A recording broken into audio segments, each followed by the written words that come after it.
ಇನ್ನು ಪ್ರತಿವಾದದ ಸಂದರ್ಭದಲ್ಲಿ C V Nagesh ಅವರು ಆಗ SIT ಪರ ವಕೀಲರು ಅಂದರೆ SPP ನಾಯ್ಕ್ ಅವರು ಮತ್ತು ಜೈನಾ ಕೊಠಾರಿ ಅವರು ಇವರು ಪ್ರಸ್ತಾಪಿಸಿದಂಥ ಒಂದಿಷ್ಟು ಕೇಸುಗಳಿದಾವಲ್ಲ, ಅವರು ಬೇಲ್ ಕೊಡೋದಕ್ಕೆ ಯಾಕೆ ಸಾಧ್ಯ ಇಲ್ಲ ಅನ್ನೋದಕ್ಕೆ ಒಂದಿಷ್ಟು ಕೇಸುಗಳನ್ನು ಉಲ್ಲೇಖಿಸಿದರು. ಅದು ದೆಹಲಿ ಹೈಕೋರ್ಟ್ನ ಕೇಸ್ ಇರಬಹುದು ಅಥವಾ ಬೇರೆ ಬೇರೆ ಕೇಸುಗಳ ಉಲ್ಲೇಖ ಆಗಿತ್ತು. ಅದರಲ್ಲಿ Ramesh versus state of Karnataka ಪ್ರಕರಣವೂ ಕೂಡ ಒಂದಾಗಿತ್ತು. ಸೊ ಅದು ಯಾಕೆ ಇಲ್ಲಿಗೆ ಹೋಲಿಕೆಯಾಗೋದಿಲ್ಲ ಅಥವಾ ಆ ಕೇಸಿಗೂ ಇದಕ್ಕೂ ಸಿಮಿಲರಿಟಿ ಇಲ್ಲ ಅನ್ನೋದಕ್ಕೆ ನಾಗೇಶ್ ಅವರು ಕೊಟ್ಟಿರುವಂಥ ಕಾರಣ, Ramesh versus state of Karnataka case, ಅದರಲ್ಲಿ 8 ವರ್ಷದ ಮಗು ಟ್ಯೂಷನ್ಗೆ ಹೋದಾಗ ಕಿಡ್ನ್ಯಾಪ್ ಆಗಿತ್ತು. ಬಾಲಕನನ್ನು ಮನೆಗೆ ಕರ್ಕೊಂಡು ಹೋಗಿದ್ದಂಥ ಆರೋಪಿ ಆ ನಂತರ ಬಾಲಕನ ತಂದೆಗೆ ಫೋನ್ ಮಾಡಿ ಕಾಲ್ ಮುಖಾಂತರ ಬೆದರಿಕೆ ಹಾಕಿದ್ದ, ಕಿಡ್ನ್ಯಾಪ್ ಮಾಡಿದ್ದನ್ನು ಹೇಳಿದ್ದ. ಜೊತೆಗೆ ಅದು ಆ ಬೇಡಿಕೆ ಇಟ್ಟಂಥ ಕೇಸ್ ಆಗಿತ್ತು. ಅದಕ್ಕಾಗಿ 364A ಹಾಕಿದರು ಮತ್ತು ಆದ ಕಾರಣಕ್ಕಾಗಿ ಜಾಮೀನು ನಿರಾಕರಣೆ ಆಯಿತು. ಬಟ್ ಇಲ್ಲೆಲ್ಲ ಆ ರೀತಿ ಆಗಿದೆ. ಏನು ಬೇಡಿಕೆ ಇಟ್ಟಿದ್ದಾರೆ? ಸಂತ್ರಸ್ತ ಮಹಿಳೆಯನ್ನು ಕಿಡ್ನ್ಯಾಪ್ ಮಾಡಿದ್ದಾರೆ ಅಂತ ನೀವು ಹೇಳ್ತೀರಿ, ಕರೆಕ್ಟು. ಕಿಡ್ನ್ಯಾಪ್ ಮಾಡಿದ ನಂತರ ಅಥವಾ ಕಿಡ್ನ್ಯಾಪ್ ಆಗಿದ್ದು ಹೌದು ಅಂತಾದರೆ ಆನಂತರ ಬೇಡಿಕೆ ಏನು ಇಟ್ಟಿದ್ದಾರೆ? ಆರೋಪಿ ರೇವಣ್ಣ ಇಟ್ಟಿರುವಂಥ ಬೇಡಿಕೆ ಯಾವುದು? ಸೊ ಇದರ ಬಗ್ಗೆ ಏನಾದರೂ ಸಾಕ್ಷ್ಯಗಳು ಇದೆಯಾ SIT ಬಳಿ? ಸೊ ನೀವು 364A ಹಾಕೋದಕ್ಕೆ ಬೇಸಿಕ್ ಆದಂಥ ಅಂಶಗಳೇ ಈ ಕೇಸ್ನಲ್ಲಿ ಕಾಣ್ತಾ ಇಲ್ಲ. ಮತ್ತು ಯಾಕೆ 364A ಇಲ್ಲಿ ಹಾಕಲಾಗಿದೆ ಅನ್ನೋದು ಸಿ ವಿ ನಾಗೇಶ್ ಅವರು ಕೇಳ್ತಾ ಇರುವಂಥ ಪ್ರಶ್ನೆ ವಾದ ಮಂಡನೆಯ ಸಂದರ್ಭದಲ್ಲಿ. ಮೊನ್ನೆನೂ ಕೂಡ ಇದೇ ವಿಚಾರ ಪ್ರಸ್ತಾಪ ಆಗಿತ್ತು. ಇವತ್ತು ಇನ್ ಡೆಪ್ತ್ ಹೋಗ್ತಾ ಇದ್ದಾರೆ ಸಿ ವಿ ನಾಗೇಶ್ ಅವರು. ಮೊನ್ನೆ ಇದನ್ನು ಟಚ್ ಮಾಡಿದ್ರು ಅವರು. 364A ಯಾಕೆ ಅಟ್ರಾಕ್ಟ್ ಆಗಲ್ಲ ಇಲ್ಲಿ ಅನ್ನೋದನ್ನು ಅವರು ಟಚ್ ಮಾಡಿದರು. 365 ಕೂಡ ಪ್ರಸ್ತಾಪ ಆಗಿತ್ತು. ಇನ್ನು ನೆಕ್ಸ್ಟ್ರಲ್ಲಿ ಅದು 365 ಕೂಡ ಪ್ರಸ್ತಾಪ ಮಾಡ್ತಾರೆ ಅಂತ ಅನ್ಸುತ್ತೆ. ಸೊ ಇಲ್ಲಿ ಇನ್ ಡೆಪ್ತ್ ಹೋಗಿದ್ದಾರೆ ಈಗ, ಯಾಕೆ 364A ಇಲ್ಲಿ ಅಟ್ರಾಕ್ಟ್ ಆಗಲ್ಲ ಅನ್ನೋದಕ್ಕೆ. ಇನ್ನು SIT ಉಲ್ಲೇಖಿಸಿದ ಇನ್ನಿತರ ಕೇಸ್ಗಳನ್ನು ಕೂಡ ಅಥವಾ SIT ಬೇಲ್ ಕೊಡಬಾರ್ದು ಅನ್ನೋದಕ್ಕೆ ಮೆನ್ಷನ್ ಮಾಡಿರುವಂಥ ಒಂದಿಷ್ಟು ಕೇಸುಗಳು, ಒಂದಿಷ್ಟು ತೀರ್ಪುಗಳು ಅಥವಾ ಆದೇಶಗಳು, ಅದನ್ನು ಇಲ್ಲಿ ಸಿ ವಿ ನಾಗೇಶ್ ಅವರು ಕೌಂಟರ್ ಮಾಡ್ತಾ ಇದ್ದಾರೆ. ಅದಕ್ಕೂ ಇದಕ್ಕೂ ಸಂಬಂಧ ಇಲ್ಲ, ಅದೇ ಬೇರೆ ಇದೇ ಬೇರೆ, ಆ ಕೇಸಿನ ಸನ್ನಿವೇಶವೇ ಬೇರೆ, ಈ ಕೇಸ್ನ ಸನ್ನಿವೇಶವೇ ಬೇರೆ. ಅದನ್ನು ಇದರ ಜೊತೆಗೆ ಇಟ್ಟುಕೊಂಡು ಕಂಪೇರ್ ಮಾಡಿ ಬೇಲ್ ಕೊಡಬಾರ್ದು ಅಂತ ಹೇಳೋದಕ್ಕೆ ಸಾಧ್ಯ ಇಲ್ಲ. ಅಂದರೆ ಇದನ್ನು ಸಿಂಪಲ್ ಆಗಿ ಹೇಳಬೇಕು ಅಂತಂದರೆ, ನೀವು ಆ್ಯಪಲನ್ನು ಆರೆಂಜ್ ಜೊತೆಗೆ ಕಂಪೇರ್ ಮಾಡಬೇಡಿ. ಆ್ಯಪಲ್ನ ಗುಣಲಕ್ಷಣಗಳೇ ಬೇರೆ, ಆರೆಂಜಿನ ಗುಣಲಕ್ಷಣಗಳೇ ಬೇರೆ. ಇದನ್ನು ಕಂಪೇರ್ ಮಾಡಿ ನೋಡಬೇಡಿ ಅಂತ ಹೇಳ್ತಾ ಇರೋದು ಸಿ ವಿ ನಾಗೇಶ್ ಅವರ ಒಟ್ಟು ತಾತ್ಪರ್ಯ ಇರೋದು ಹಾಗೆ. ನೀವು ಆ ಕೇಸನ್ನು ಇದಕ್ಕೆ ಕಂಪೇರ್ ಮಾಡ್ತೀರಿ ಅಂತಾದರೆ ಅದರ ಸನ್ನಿವೇಶಗಳು ಬೇರೆ ಇದೆ. ಅಲ್ಲಿ ಕಿಡ್ನ್ಯಾಪ್ ಮಾಡಿ ಬಾಲಕನನ್ನು ಕೂಡಿಟ್ಟು ದುಡ್ಡಿಗಾಗಿ ಬೇಡಿಕೆ ಇಟ್ಟಂಥ ಕೇಸ್ಗಳನ್ನೆಲ್ಲ ಉಲ್ಲೇಖ ಮಾಡಿದ್ದೀರಿ ನೀವು. ಇಲ್ಲಿ ಏನಾಗಿದೆ ಅಂಥದ್ದು ಹಾಗೇ ಇಲ್ವಲ್ಲ, ಮತ್ತು ಯಾಕೆ ನೀವು 364A ಹಾಕಿದ್ದೀರಿ ಅನ್ನೋದು ಸಿ ವಿ ನಾಗೇಶ್ ಅವರು ಕೇಳ್ತಾ ಇರುವಂಥ ಪ್ರಶ್ನೆ. ಸೊ ಒಂದಿಷ್ಟು ವಿಚಾರಗಳಾಗಲೇ ಅಶೋಕ್ ನಾಯ್ಕ್ ಅವರು ಪ್ರಸ್ತಾಪ ಮಾಡ್ತಾ ಒಂದಿಷ್ಟು ಕೇಸ್ಗಳ ಉಲ್ಲೇಖವನ್ನು ಮಾಡಿದ್ದಾರೆ. ಜೈನಾ ಕೊಠಾರಿ ಅವರು ಕೂಡ ಒಂದಿಷ್ಟು ಕೇಸ್ಗಳ ಉಲ್ಲೇಖವನ್ನು ಮಾಡಿದ್ದಾರೆ. ಆ ಕೇಸ್ಗಳು ಇಲ್ಲಿ ರೆಲೆವೆಂಟ್ ಯಾಕಾಗಲ್ಲ ಅನ್ನೋದನ್ನು ಕೌಂಟರ್ ಆರ್ಗ್ಯುಮೆಂಟ್ನಲ್ಲಿ ಸಿ ವಿ ನಾಗೇಶ್ ಅವರು ಮಾಡ್ತಾ ಇರೋದು, ಅಂದರೆ ಕೌಂಟರ್ ಆರ್ಗ್ಯುಮೆಂಟ್ ಸಂದರ್ಭದಲ್ಲಿ ಹೇಳ್ತಾ ಇರೋದು, ಯಾಕೆ ಅದು ಈ ಕೇಸಿಗೆ ಅಪ್ಲೈ ಆಗಲ್ಲ, ಅದನ್ನು ನೀವು ಆಧಾರವಾಗಿ ಇಟ್ಟುಕೊಳ್ಳೋದಕ್ಕೆ ಯಾಕೆ ಸಾಧ್ಯ ಇಲ್ಲ ಅನ್ನೋದಕ್ಕೆ ಇಲ್ಲಿ ಕಾರಣಗಳನ್ನು ಸಿ ವಿ ನಾಗೇಶ್ ಅವರು ಕೊಡ್ತಾ ಇದ್ದಾರೆ.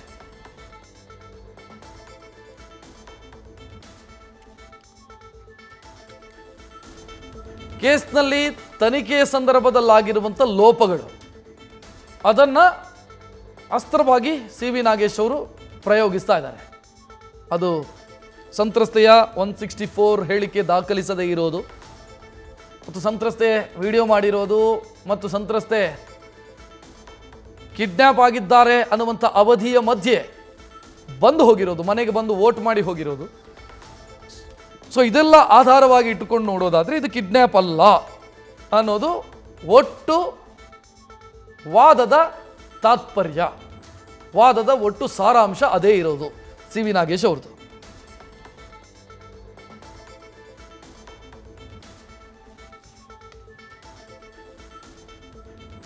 ಎವಿಡೆನ್ಸ್ ಆ್ಯಕ್ಟ್ನ ವಿಚಾರವೂ ಕೂಡ ಪ್ರಸ್ತಾಪ ಆಗ್ತಾ ಇದೆ. ಆರೋಪಿಯ ಬಂಧನ ಆದ ಮೇಲೆ ಎವಿಡೆನ್ಸ್ ಆ್ಯಕ್ಟ್ ಸೆಕ್ಷನ್ 27 ಅಡಿಯಲ್ಲಿ ಮಾತ್ರ ಹೇಳಿಕೆ ದಾಖಲಿಸಬಹುದು. ಈ ಹೇಳಿಕೆಯನ್ನು ಆಧರಿಸಿ ಕೃತ್ಯಕ್ಕೆ ಸಂಬಂಧಿಸಿದ ಅಥವಾ ಕೃತ್ಯಕ್ಕೆ ಬಳಕೆಯಾಗಿದೆ ಎನ್ನಲಾದಂಥ ವಸ್ತುಗಳನ್ನು ವಶಕ್ಕೆ ಪಡೆಯಬಹುದು. ಸೊ ಇಲ್ಲೇನು ರಿಕವರಿ ಆಗಿದೆ ಅನ್ನೋದು ಕೂಡ ಆಗಲೇ ಪ್ರಶ್ನೆ ಕೇಳಿದರು ಸಿ ವಿ ನಾಗೇಶ್ ಅವರು. ಇಲ್ಲೇನು ಸೀಸ್ ಮಾಡಿದ್ದೀರಿ ನೀವು ಈ ಕೇಸ್ನಲ್ಲಿ? ಕೃತ್ಯಕ್ಕೆ ಬಳಸಿರುವಂಥ ಯಾವ ವಸ್ತುವನ್ನು ನೀವು ಸೀಸ್ ಮಾಡಿದ್ದೀರಿ? ಸೊ ಇದನ್ನು ರಿಕವರಿ ಏನಾಗಿದೆ ಅನ್ನೋದನ್ನು ಕೂಡ ಕೇಳಿದ್ದಾರೆ. ದುಡ್ಡು ಇರಬಹುದು, ಅಂದರೆ ಬೇಡಿಕೆ ಇಟ್ಟು ದುಡ್ಡು ಪಡ್ಕೊಂಡಿದ್ರೆ ದುಡ್ಡು, ಅಥವಾ ಇನ್ನೇನೋ ವಸ್ತುಗಳು, ಇಲ್ಲಿ ಏನು ರಿಕವರಿ ಆಗಿದೆ ಅನ್ನೋದನ್ನು ಕೇಳ್ತಿದ್ದಾರೆ.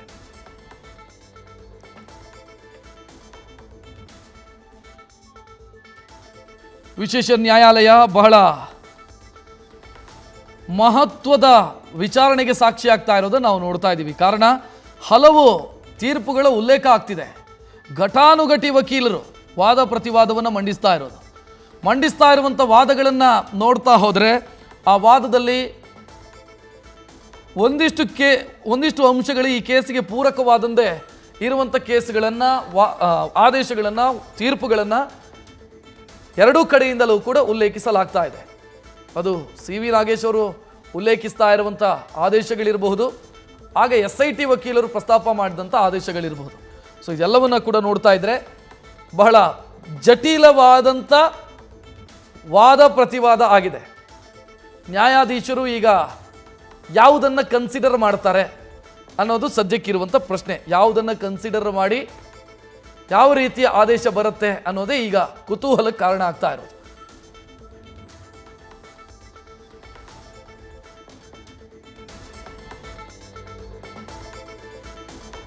ಇನ್ನು ಹೈದರಾಬಾದ್ ಧೀರಜ್ ಸಿಂಗ್ ಅನ್ನುವಂಥ ಯಾವುದೋ ಒಂದು ಕೇಸನ್ನು ಇದೇ ಸಂದರ್ಭದಲ್ಲಿ ಉಲ್ಲೇಖಿಸಿ ವಾದ ಮಂಡಿಸಿದ್ದಾರೆ ಸಿ ವಿ ನಾಗೇಶ್ ಅವರು. ಅಂದರೆ ಇಲ್ಲಿ ಒಂದಿಷ್ಟು ಆದೇಶಗಳನ್ನು ಪ್ರಸ್ತಾಪಿಸಲಾಗುತ್ತೆ. ಅದು ಮದ್ರಾಸ್ ಹೈಕೋರ್ಟು, ಬಾಂಬೆ ಹೈಕೋರ್ಟು, ಅಥವಾ ಸುಪ್ರೀಂ ಕೋರ್ಟು, ಇನ್ನು ಕರ್ನಾಟಕ ಹೈಕೋರ್ಟ್ ಕೊಟ್ಟಂಥ ತೀರ್ಪುಗಳು, ಇದೆಲ್ಲವನ್ನ ಕೂಡ ಉಲ್ಲೇಖಿಸ್ತಾರೆ. ಕಾರಣ ಯಾಕೆ ಅಂತಂದರೆ ಆ ಕೇಸ್ನಲ್ಲಿ ಈ ರೀತಿ ತೀರ್ಪು ಬಂದಿತ್ತು ಅಥವಾ ಆದೇಶ ಬಂದಿತ್ತು, ಅಂಥದ್ದೇ ಸಿಚುವೇಶನ್ ಇದಾಗಿರೋದ್ರಿಂದ ಇಲ್ಲಿ ಬೇಲ ಕೊಡಬಹುದಾ ಅಥವಾ ಕೊಡಬಾರ್ದಾ ಅದನ್ನು ವಕೀಲರು ನ್ಯಾಯಪೀಠದ ಮುಂದೆ, ನ್ಯಾಯಾಧೀಶರ ಮುಂದೆ ಅದರ ಗಮನಕ್ಕೆ ತರುವಂಥ ಕೆಲಸವನ್ನು ಮಾಡ್ತಾರೆ.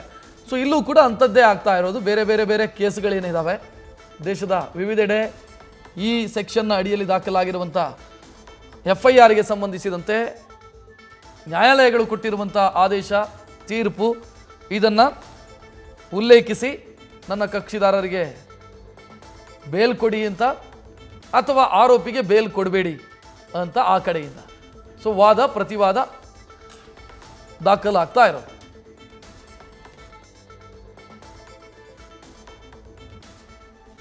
ಎಸ್, ಒಂದು ತೀರ್ಪಿನ ವಿಚಾರವನ್ನು ಉಲ್ಲೇಖಿಸ್ತಾರೆ ಇಲ್ಲಿ ಸಿ ವಿ ನಾಗೇಶ್ ಅವರು.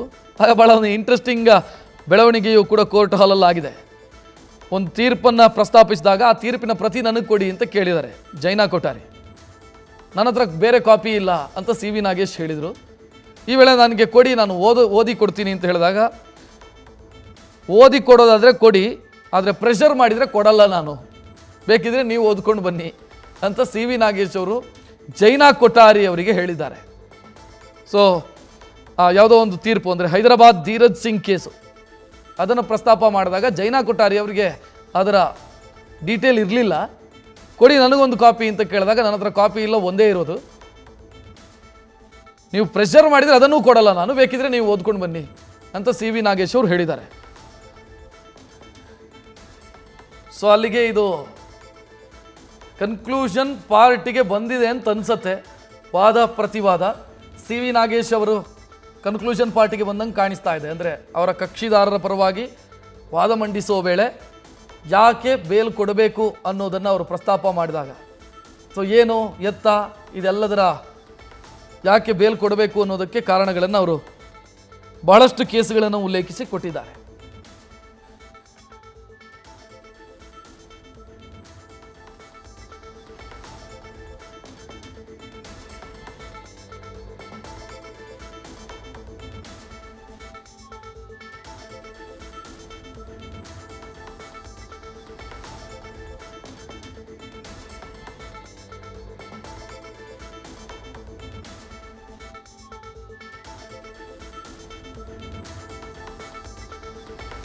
ಆರ್ಗ್ಯುಮೆಂಟ್ಗೆ ಕೌಂಟರ್ ಆರ್ಗ್ಯುಮೆಂಟ್ನ ಸಂದರ್ಭದಲ್ಲಿ ಅಲ್ಲಿ SIT ವಕೀಲರು ಏನೆಲ್ಲ ಕೇಸ್ಗಳನ್ನು ಉಲ್ಲೇಖಿಸಿದರು ಆ ಕೇಸ್ಗಳನ್ನು CV ನಾಗೇಶ್ ಅವರು ಕೂಡ ಉಲ್ಲೇಖಿಸಿ ಇದು ಯಾಕೆ ಇಲ್ಲಿ ರಿಲೆವೆಂಟ್ ಅಲ್ಲ, ಇಲ್ಲಿಗೆ ಅಥವಾ ರೇವಣ್ಣ ಕೇಸಿಗೆ ಇದು ಯಾಕೆ ಅಪ್ಲೈ ಆಗಲ್ಲ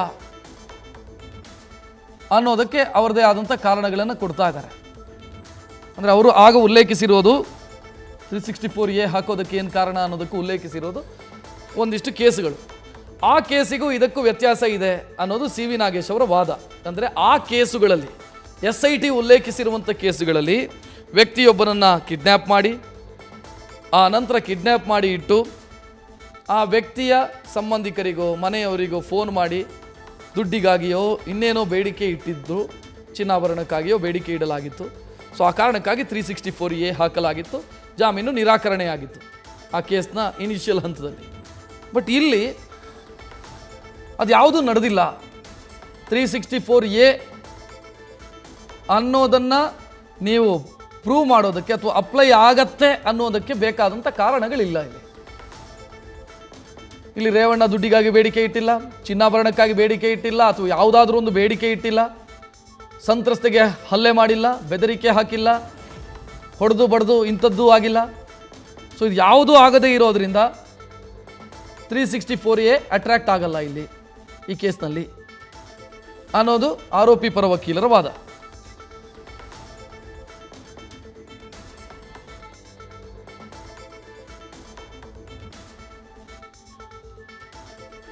ಇನ್ನು ಬೇರೆ ಬೇರೆ ಕೇಸ್ನ ಉಲ್ಲೇಖ, ನೇತ್ರಪಾಲ್ ಪ್ರಕರಣ, ಧೀರಜ್ ಸಿಂಗ್ ಪ್ರಕರಣ, ಜೊತೆಗೆ ದಯಾನಂದ ಸರಸ್ವತಿ, ಕಲ್ಯಾಣ್ ಚಂದ್ರ ಪ್ರಕರಣ, ಇದೆಲ್ಲದರ ಉಲ್ಲೇಖ ಆಗಿದೆ. ಆದರೆ ಅದನ್ನು ಯಾಕೆ ಉಲ್ಲೇಖಿಸ್ತಾ ಇದ್ದಾರೆ ಅಂತಂದ್ರೆ ಅಲ್ಲಿ ಬೇಲ್ ನಿರಾಕರಣೆಯಾಗೋದಕ್ಕೆ ಇದ್ದಂಥ ಕಾರಣ ಯಾವುದು ಅಂತಂದರೆ ಕಿಡ್ನ್ಯಾಪ್ ಮಾಡಿ ಬೇಡಿಕೆ ಇಡಲಾಗಿತ್ತು. ಆ ಕಾರಣಕ್ಕಾಗಿ ಬೇಲ್ ನಿರಾಕರಣೆಯಾಗಿತ್ತು ಆರೋಪಿಗೆ. ಆ ಕೇಸುಗಳ ಈ ಪಟ್ಟಿ ನೋಡ್ತಾ ಇದ್ದೀರಲ್ಲ, ಈ ಕೇಸುಗಳ ಆರೋಪಿಗಳಿಗೆ ಬೇಲ್ ನಿರಾಕರಣೆಯಾಗೋದಕ್ಕೆ ಕಾರಣ ಇದ್ದಿದ್ದು 364A ಅಡಿಯಲ್ಲಿ ಕೇಸ್ ಆದಾಗ ಅಲ್ಲಿ ಬೆದರಿಕೆ ಹಾಕಲಾಗಿತ್ತು, ಬೇಡಿಕೆ ಇಡಲಾಗಿತ್ತು. ಆ ಕಾರಣಕ್ಕಾಗಿ ಅವರಿಗೆ ಬೇಲ್ ನಿರಾಕರಣೆ ಆಗಿತ್ತು ಈ ಎಲ್ಲ ಕೇಸುಗಳಲ್ಲಿ. ಆದರೆ ಇಲ್ಲಿ ಬೇಡಿಕೆ ಇಟ್ಟಿಲ್ಲ, ಬೆದರಿಕೆ ಹಾಕಿಲ್ಲ, ಮಹಿಳೆಗೆ ಯಾವುದೂ ಆಗಿಲ್ಲ. ಸೊ ಬೇಲ್ ಕೊಡೋದಕ್ಕೆ ಇದು ಯೋಗ್ಯವಾದಂಥ ಪ್ರಕರಣ ಅನ್ನೋದು CV ನಾಗೇಶ್ ಅವರ ವಾದ.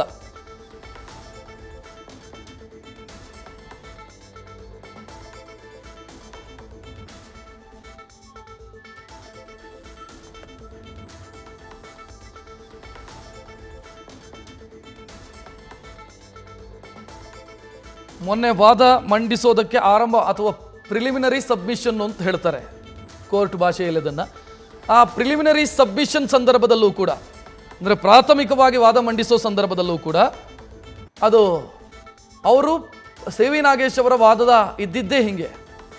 ಯಾವುದು ಅಂತಂದರೆ ಈ ಕೇಸ್ನಲ್ಲಿ ಹಾಕಿರುವಂಥ ಸೆಕ್ಷನ್ಗಳು ಈ ಘಟನೆಗೆ ಪೂರಕವಾಗಿಲ್ಲ. ಸೆಕ್ಷನ್ಗಳನ್ನು ಹಾಕಬೇಕು ಅನ್ನೋ ಸಂದರ್ಭದಲ್ಲಿ ಆ ಘಟನೆಗೆ ಪೂರಕವಾದಂಥ ಅಥವಾ ಆ ಸೆಕ್ಷನ್ಗಳನ್ನು ಹಾಕೋದಕ್ಕೆ ಪೂರಕವಾದಂಥ ಸಾಕ್ಷ್ಯಗಳಿರಬೇಕು ಅಥವಾ ಸನ್ನಿವೇಶ ಇರಬೇಕು. ಸಾಕ್ಷ್ಯಗಳನ್ನು ಆನಂತರ ಚಾರ್ಜ್ ಶೀಟ್ ಸಂದರ್ಭದಲ್ಲಿ ಪ್ರೊಡ್ಯೂಸ್ ಮಾಡ್ತಾರೆ ಅಥವಾ ತನಿಖೆಯ ಸಂದರ್ಭದಲ್ಲಿ ಸಾಕ್ಷ್ಯಗಳು ಸಿಗುತ್ತೆ. ಬಟ್ ಸನ್ನಿವೇಶನೇ ಇಲ್ಲ ಇಲ್ಲಿ. ಆ ರೀತಿಯ ಸನ್ನಿವೇಶವೇ ನಡೆದಿಲ್ಲ. ಹಂಗಿದ್ದಾಗ ನೀವು ಆ ಸೆಕ್ಷನ್ ಹಾಕಿದ್ರಲ್ಲಿ ಅರ್ಥ ಏನು? ಆ ಸೆಕ್ಷನ್ ದಾಖಲಿಸೋದಕ್ಕೆ ಕಾರಣ ಏನು? ಸೊ ಇದನ್ನು ಕೇಳಲಾಗ್ತಾ ಇದೆ. ಇದನ್ನು ಆರೋಪಿ ಪರ ವಕೀಲರು ಅಸ್ತ್ರವಾಗಿ ಬಳಸ್ತಿದ್ದಾರೆ. ನಾನು ಆಗಲೇ ಹೇಳ್ತಿದ್ದೆ, ಒಂದು 302 ಹಾಕಬೇಕು, IPC ಸೆಕ್ಷನ್ 302 ಅಡಿಯಲ್ಲಿ ಕೇಸ್ ಆಗಬೇಕು ಅಂತಂದ್ರೆ ಮರ್ಡರ್ ಆಗಿರಬೇಕು. 420 ಹಾಕಬೇಕು ಅಂತಂದ್ರೆ ವಂಚನೆ ಆಗಿರಬೇಕು. 364A ಇಲ್ಲಿ ಹಾಕಿದ್ದಾರೆ, ಕಿಡ್ನಾಪ್ ಆಗಿರಬೇಕು, ಕಿಡ್ನಾಪ್ ಮಾಡಿ ಬೇಡಿಕೆ ಇಟ್ಟಿರಬೇಕು, ದುಡ್ಡಿಗೋ ಅಥವಾ ಇನ್ನೇನಕ್ಕೋ ಬೇಡಿಕೆ ಇಟ್ಟಿರಬೇಕು. ಬಟ್ ಅದು ಯಾವುದೂ ಆಗಿಲ್ವಲ್ಲ. ಮತ್ತೆ ಹೇಗಿದೆ ಅನ್ನೋದು ನೀವು 364A ಅಂತ ಕನ್ಸಿಡರ್ ಮಾಡ್ತೀರಿ ಅನ್ನೋದು ವಕೀಲರು ಮಾಡ್ತಾ ಇರುವಂಥ CV ನಾಗೇಶ್ ಅವರು ಮಂಡಿಸ್ತಾ ಇರುವಂಥ ವಾದ. ಜೊತೆಗೆ ಬೇರೆ ಬೇರೆ ಕೇಸುಗಳನ್ನೇನು ಉಲ್ಲೇಖಿಸಿತು SIT, ಅದಕ್ಕೆ ಸಂಬಂಧಿಸಿದಂತೆಯೂ ಕೂಡ ಕೌಂಟರ್ ಆಗಿ ತಮ್ಮದೇ ವರ್ಷನನ್ನು, ತಮ್ಮ ಆಯಾಮವನ್ನು ಅವರು ಮುಂದಕ್ಕಿಡ್ತಾ ಇದ್ದಾರೆ. ಇದು ಯಾವುದೋ ಒಂದು ಕೇಸನ್ನು ಪ್ರಸ್ತಾಪ ಮಾಡಿದರು. 10 ವರ್ಷದ ಬಾಲಕನ ಕಿಡ್ನ್ಯಾಪ್ ಕೇಸು, ತಂದೆಗೆ ಕರೆ ಮಾಡಿದ್ದು, 5 ಲಕ್ಷಕ್ಕೆ ಬೇಡಿಕೆ ಇಟ್ಟಿದ್ದು ಕಿಡ್ನ್ಯಾಪ್ ಕೇಸಿಗೆ ಸಂಬಂಧಿಸಿ. ಸೊ ಅಂಥದ್ದೆಲ್ಲ ಆಗಿದೆ ಅಲ್ಲಿ ನೀವು ಉಲ್ಲೇಖಿಸಿರುವಂಥ ಕೇಸುಗಳಲ್ಲಿ, SIT ಉಲ್ಲೇಖಿಸಿರುವಂಥ ಕೇಸುಗಳಲ್ಲಿ. ಇಲ್ಲಿ ಅಂಥದ್ದು ಯಾವುದೂ ಆಗಿಲ್ಲ. ಬೇಸಿಕ್ ಆದಂಥ ಅಂಶಗಳಿರಬೇಕಲ್ಲ ಕಿಡ್ನಾಪ್ ಕೇಸು ಅಂತ ಕನ್ಸಿಡರ್ ಆಗೋದಕ್ಕೆ ಅನ್ನೋದು ಅವರ ಪ್ರಶ್ನೆ. ನ್ಯೂಸ್ ಫಸ್ಟ್ ನಿರ್ಭೀತಿಯಿಂದ ನಿಮ್ಮ ಪರವಾಗಿ.